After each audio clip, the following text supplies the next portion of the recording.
You guys ever heard of potatoes, eggs, and coffee? All right. Well, story time with Phonz, okay? Potatoes, eggs, and coffee. Once upon a time, a daughter complained to her father that her life was miserable and dreary. She complained and she grumbled all the time. She felt that life was just one problem after another. Her father, who was a chef, took her to the kitchen. He filled 3 pots of water and placed each on a high fire. After the water began to boil, he placed potatoes in 1 pot. He placed eggs in the 2nd pot. Then he placed ground coffee beans in the 3rd. He then let them sit and boil without saying anything to his daughter. Turning to her, he asked, "Daughter, what do you see?" "Potatoes, eggs, and coffee," she hastily replied. "No," he said, "look closer and touch the potatoes." So she did and noticed that potatoes were soft. He then asked her to take an egg and break it. And she did, and she observed a hard-boiled egg. Finally, he asked her to sip the coffee. Its rich aroma and warmth put a smile to her face. "Father, what does this mean?" she asked. He then explained to her that the potatoes, the eggs, and the coffee had each faced the same adversity, the boiling water. However, each one reacted differently. The potatoes went in strong, hard, and unrelenting, but in boiling water they became soft and weak. The eggs were fragile with a thin outer shell protecting this liquid interior until it got put in the boiling water, then the inside became hard. But the coffee, it was unique. Instead of allowing the water to change it changed the water and created something new. "Which one are you?" he asked. "When adversity comes your way, how do you respond? Are you a potato? Are you an egg? Are you a coffee bean?" In life, things happen to us, things happen around us, but the thing that truly matters is what happens within us. Which one would you guys want to be? Oh yeah, and I'm big with participation, so I got a little candy for you guys. Yeah, everybody like candy. You right there. What would you want to be? Mm-hmm. Mm-hmm. The coffee. That is correct. Why?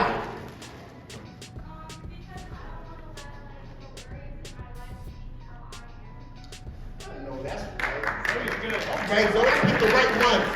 All 3 of these things faced the same adversity, which was that boiling water, right? But the coffee, it made the best out of the situation. It adjusted, right? Adjustment is the key for anything in this life. The one thing that's going to be inevitable is that change is going to happen. Change is always going to happen. We're about to change to a new year, 2022. What do these companies have in common? They're either like out of business or there's like better options for them. Yeah, they're out of business or better options, right? But they're out of business because they weren't able to adjust or adjust in time, right? Nokia was one of the biggest, largest phone companies back in the day. I know a lot of the teachers might have had it, right? And then, but the thing is, they were like, listen, if it's not broke, don't fix it. But that was the wrong mindset. They didn't adjust, and then they had companies like Apple and Google to take over, and now they became obsolete, right? So adjusting is important. Now, the key is like, how do we adjust? For Black people, it's really important to really hear this because we're naturally vitamin D deficient. So we came from the equator, and the people who are in Massachusetts or places farther away from the sun, you're going to experience this a lot more, especially being a Black and brown individual. So a couple ways to help with seasonal affective disorder. One is you can take some vitamin D supplements. That's a easy fix for vitamin D. Make sure you're sticking to a schedule. A lot of times when we are in that depressive mood, we start to get a little bit frazzled and get off routine. Routine is going to be important for you because it helps you feel accomplished, right? Make sure you're constantly moving. You're exercising. Exercising helps give that happy type of feeling, that endorphins that you need in order to get that extra boost. Right. I always talk about what you put in your body. Make sure you're eating right. You're not eating trash. If you're eating trash, you're gonna feel like trash. Making sure you're working on that healthy eating. Make sure you have these vitamins and nutrients in there to give you that extra boost. I mean, even some aromatherapy. I'm big with, even though I own a medical practice, I'm big with alternatives for than just medication. Aromatherapy is helpful as well. There's certain scents that can help give you a revitalizing feeling. Any type of citrusy type of scents, like sweet red orange, That's essential oil I always recommend to people. Also, oil I always recommend to people. Also, even peppermint. You know what I mean? Things like that give that type of good type of feeling. Have like some of your favorite songs. You know, that's more uplifting. Make sure you're having that. Keeping a journal. Go to therapy. Talk it out. You know, talk it out with a professional if you cannot be able to deal with these things by yourself. Like, man, listen, I just can't do it. You know, you might just need a coach or a therapist to be able to walk you through it. Also, light therapy. You can get a sunlight, a sun lamp. You know what I mean? So you can go on Amazon or any of these other places. Get yourself a sun lamp and put that on there. That natural sun helps you get that vitamin D that you need. And it's those things. If you do at least a couple of these things, that'll help you through this season, because and that's important. Alfonso, aka Phonz the therapist.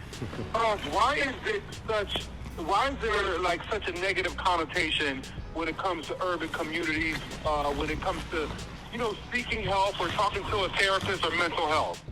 Absolutely. The thing is, for generations and generations, we've been taught and conditioned to sweep things under the rug, pray it out, don't talk about family business. And what that does, that only puts a Band-Aid to something that can be an infection. And for mental health, it's been thought of as just, a rich person's type of treatment, white people type of treatment. And at the end of the day, us as Black people in the community, we've been traumatized the most for generations upon generations. And it's important for us to be able to, go ahead and really heal. And so I think that's one of the most important things. Hey, Phonz, what I really love about you is you have this foundation with Taraji P. Henson that helps Black and brown communities around America. Talk about it. Absolutely. Well, I was fortunate and blessed enough to be in a private practice early on in my career. Shout out to Brightside Counseling and Mark Albright to take me under his wing. And I was making great money, and I was doing well, but I just didn't feel fulfilled. And it wasn't until I was scrolling through social media where I saw a meme and it said, Black people go to jail, white people go to therapy. And that took me back, because I'm looking at my caseload and I'm just seeing, all the clients that I'm working at for today, for that day, none of them look like me. And that's when I realized I was part of the problem. So I had a choice to either continue to count my money and ignore the situations going on in our community, or I really dive in and join these organizations and really help change the culture. And I'm so blessed to have partnered with Taraji Henson and the Boris Henson Foundation to really help provide not only mental health therapy in the Black and brown communities, but also provide mental health awareness through certain speaking platforms. I also joined an organization called Black Men Heal, which is started in the Philadelphia community, and we do therapy for Black men from 18 on up, and I'm very proud of their growth. So I'm constantly trying to grow into the community and constantly trying to provide my knowledge to anyone who can hear, but especially to my Black and brown folk. Absolutely. But this time we was at the club, we come outside, something goes down, somebody get hit, killed, right? Yeah. You would think everybody leave. When I think back to it now, it wasn't like literally like we're stepping over the person. Yeah, but you're not phased. They're like, as far as this door is, maybe like another one of these doors and a half, and he's just laid out. Yeah. And we just still talking to girls. Exactly.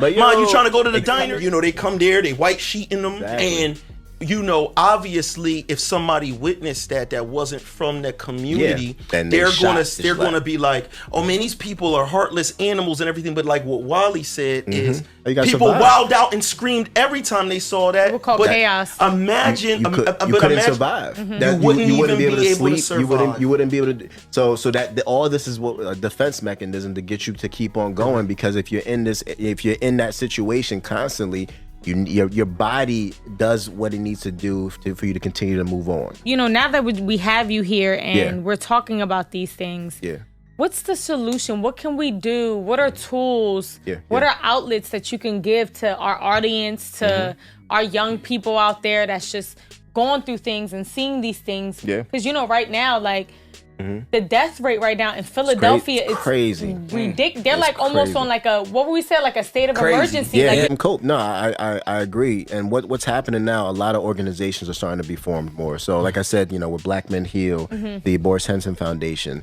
the Mental Wealth Alliance, all these organizations are, reaching out to them. You can Google them. You can Google them and go there to get resources, but also try to get some free therapy from those from those type of organizations.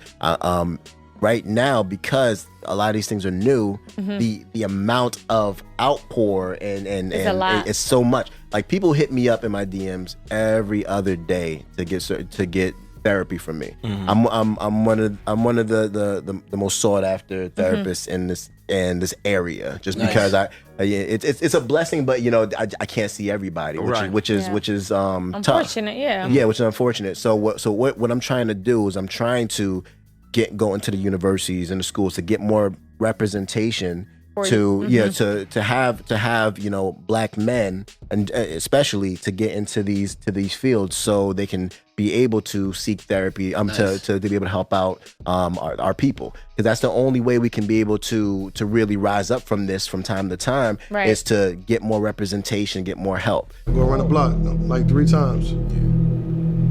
I call her again. I'm like, yo, she like, I'm coming out. I'm outside. So I come up, pull up, grab her, and I hear something shatter from my back window. Come from our community, you're taught that, you can't show emotion, you can't show your feelings, you can't talk about it because it's a weakness. So it's looking at the ugliness of what's going on with the PTSD, dealing with gun violence, dealing with just our self-hate. And we see this in our community and we normalize it, and we're here to tell you it should not be a normal thing. Let's talk about the project, Absolutely. right? The Healing the Culture Project. Yeah. Just give me an overview on the project. It's a sit down, it's a session with individuals that are in the industry. Because a lot of times people don't want to even deal with mental health because they don't know what it looks like. So we're trying to take away that unknown and providing that visual of what that session looks like. We're working with a lot of different influencers, sports figures, celebrities to address their problems so their influence can help people in our community decide to actually get the help that they need. Can you speak to some of the people who are in the film? Absolutely. So the first two, we have an artist, a local artist who's also an entrepreneur. His name is Rican Bull. There was bullets. It shot my back window out from this angle. So I ain't pull off because I didn't know to pull off because I didn't know what was happening. I just peeped it later, like, oh, damn, my window shot. Bullets start flying from this way. Bullets start flying from this way. My car getting shot from all angles. Years ago, he was shot 9 times, and we were able to talk with him about, coming back from that, learning about trusting people, and learning about what you can do, after dealing with that, that healing process. So all my homeboys down in Philly, 46th Street, I'm out. We also have a comedian by the name of Javon Pearson. I just felt like I was a mistake. He bought Christmas presents over. Yeah. And then my mom said, you're a Christmas present. And I was like, I'm a Christmas present, okay. Because she had told me one time. Yeah. She was about to give me away to one of the neighbors. And this docuseries is going to make sure that people know that it's okay to get help. Black men are going to know, Black women are going to know, brown men and women are going to know it's okay for us to actually say, I'm not well. People think that mental health is a rich person's practice or a white person's practice, but that's not the case. Everybody needs to be able to have this type of service.